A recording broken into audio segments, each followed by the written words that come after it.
د خورا پراخ تک شین ځنګله په منځ کې د اوبو یوه اوږده واله بهېدله. پر یوې او بلې غاړې د ځنګله ژوو د ژوند خوږې شېبې تېرولې.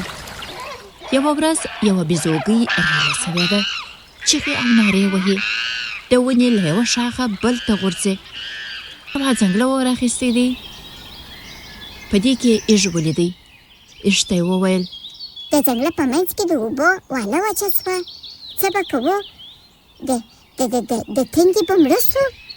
بیزوګۍ چې وکتل ایږ یې په خبره چندانې سر نه خوږوي، ولاړه ګیدړې ته: ته خو ونیسه، یو بیداري وکړه، د ځنګله ټول ژوي را خبر کړه، خبره غټه ده.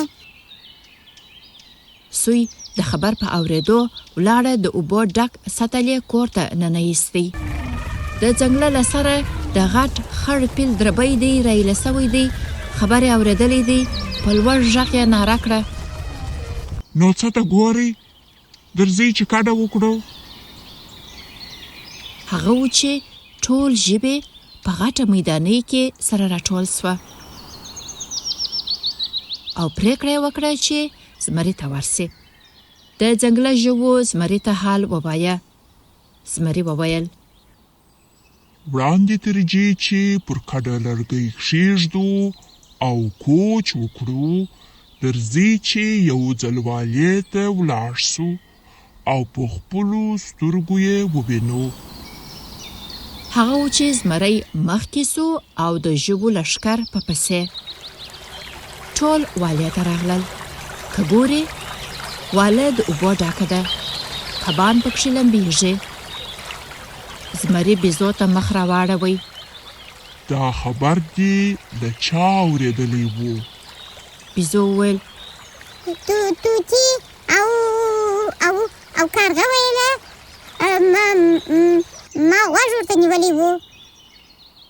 توتي وویل: ما کارغه ته ویله که واله وچه سي موږ به څه کوو؟ کارغه ویله کډه به کوو.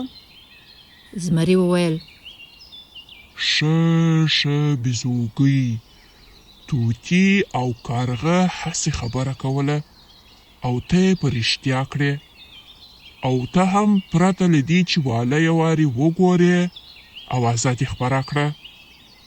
بیزوګۍ بخښنه وغوښته او ویې ویل: بل ځل به خبره سمه اورم او بې ځایه اوازې به نه خپروم.